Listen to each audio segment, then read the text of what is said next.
ಆದಿಶಕ್ತಿ ದೇವತೆ ಕರಿಯಮ್ಮ ಅರಸೀಕೆರೆ ಗ್ರಾಮ ದೇವತೆ ಕರಿಯಮ್ಮ ದೇವಿ ಪಂಚ ಮಾತೃಕೆಯರಲ್ಲಿ ಒಬ್ಬಳಾದ ತಾಯಿ ದಂಡಿನ ಮಾರಮ್ಮನವರಿಗೆ ಭಕ್ತಾದಿಗಳಿಂದ ನೂತನ ರಜತ ಮುಖಪದ್ಮ ಅರ್ಪಣೆ ಮಾಡಲಾಯಿತು. ಇಂದು ಬೆಳಗಿನ ಜಾವ ಶುಕ್ರವಾರ ದಿನದಂದು ಅಮ್ಮನವರಿಗೆ ವಿಶೇಷ ರೀತಿಯಲ್ಲಿ ಅಭಿಷೇಕ ನೆರವೇರಿಸಿದ ರಾಜ್ಯದ ಹೆಸರಾಂತ ಅರ್ಚಕರಾದ ಅರಸೀಕೆರೆ ಶಿವಪ್ರಸಾದ್ರವರ ತಂಡದಿಂದ ವಿಶೇಷ ರೀತಿಯಲ್ಲಿ ಪೂಜೆಯನ್ನು ನೆರವೇರಿಸಲಾಯಿತು. ಈ ಸಂದರ್ಭದಲ್ಲಿ ಗ್ರಾಮ ದೇವತೆ ಅರ್ಚಕರಾದ ಹೊನ್ನಪ್ಪ ಉಮೇಶ್ ನವೀನ್, ಗ್ರಾಮ ದೇವತೆ ಕಮಿಟಿ ಪದಾಧಿಕಾರಿಗಳು, ಭಕ್ತಾದಿಗಳು, ರೈತ ಬಾಂಧವರು, ಸಾರ್ವಜನಿಕ ಬಂಧುಗಳು ಇನ್ನಿತರರು ಉಪಸ್ಥಿತರಿದ್ದರು.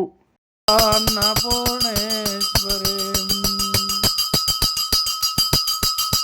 ಅನ್ನಪೂರ್ಣೆ ಸದಾ ಪೂರ್ಣೆ ಶಂಕರ ಪ್ರಾಣವಲ್ಲಭೆ ಜ್ಞಾನವೈರಾಗ್ಯ ಸಿದ್ಧ್ಯರ್ಥಂ ಭಿಕ್ಷಾಂ ದೇಹಿ ಚ ಪಾರ್ವತಿ ಮಾತಾ ಚ ಪಾರ್ವತಾ ದೇವಿ ಪಿತಾ ದೇವೋ ಮಹೇಶ್ವರಃ ಬಾಂಧವಾ ಶಿವಭಕ್ತಾಶ್ಚ ಸ್ವದೇಶೇ ಭುವನತ್ರಯಂ ಸರ್ವಮಂಗಳಮಾಂಗಲ್ಯೆ ಶಿವೆ ಸರ್ವಾರ್ಥಸಾಧಕೆ ಶರಣ್ಯೆ ತ್ರಯಂಬಕೆ ಗೌರಿ ನಾರಾಯಣಿ ನಮೋಸ್ತುತೆ ಕಾತ್ಯಾಯನಾಯ ವಿದ್ಮಹೆ ಕನ್ಯಾಕುಮಾರಿ ಧೀಮಹಿ ತನ್ನೋ ದುರ್ಗೆ ಪ್ರಚೋದಯಾತ್. ಓಂ ಮರಗವಂ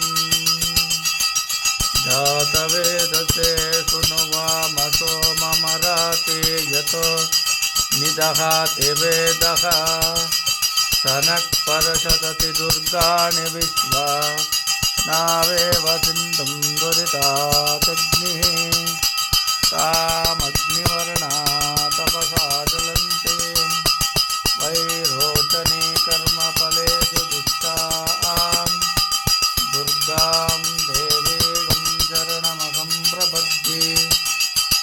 ಓಂ ಮರಘವಾಂ ಜಾತವೇದಸೆ ಸುನುವಾಮಸೋ ಮಮರಾತೆ ಯತೋ ನಿದಹಾತೆ ವೇದಃ ಸನಕ್ ಪರಶತತಿ ದುರ್ಗಾಣಿ ವಿಶ್ವಾನಾವೇವ ಸಿಂಧುಂ ದುರಿತಾದಗ್ನಿಃ ತಾಮಗ್ನಿವರ್ಣಾಂ ತಪಸಾ ಜ್ವಲಂತೆ ವೈರೋಚನೆ ಕರ್ಮಫಲೇಷು ದುಷ್ಟಾಂ ದುರ್ಗಾಂ ದೇವೀಂ ಶರಣಮಹಂ ಪ್ರಪದ್ಯೆ.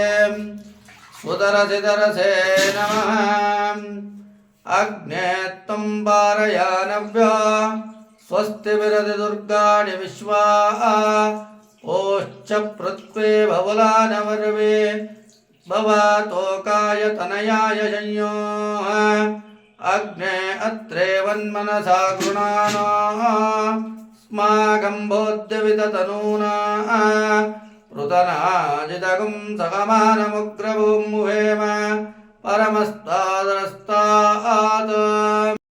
ಮರಘವಾಂ ಸರ್ವಮಂಗಳಮಾಂಗಲ್ಯೆ ಶಿವೆ ಸರ್ವಾರ್ಥಸಾಧಕೆ ಶರಣ್ಯೆ ತ್ರಯಂಬಕೆ ಗೌರಿ ನಾರಾಯಣಿ ನಮೋಸ್ತುತೆ. ಓಂ ಮರಘವಾಂ ಕಾತ್ಯಾಯನಾಯ ವಿದ್ಮಹೆ ಕನ್ಯಾಕುಮಾರಿ ಧೀಮಹಿ ತನ್ನೋ ಗ್ರಾಮದೇವತ ಪ್ರಚೋದಯಾತ್. ಓಂ ಮರಘವಾಂ ಹಿರಣ್ಯವರ್ಣಾಂ ಅರಿಣೀಂ ಸುವರ್ಣರಜಸಸ್ರಜಾಂ ಚಂದ್ರಾಂ ಹಿರಣ್ಮಯೀಂ ಲಕ್ಷ್ಮೀಂ ಜಾತವೇದೋ ಮಖಾವಹ ತಾಂ ಮಖಾವಹ ಜಾತವೇದೋ ಲಕ್ಷ್ಮೀಮನಪಗಾಮಿನೀಂ ಯಸ್ಯಾಂ ಹಿರಣ್ಯಂ ವಿಂಧೇಯಂ ಗಾಮಶ್ವಂ ಪುರುಷಾನಹಂ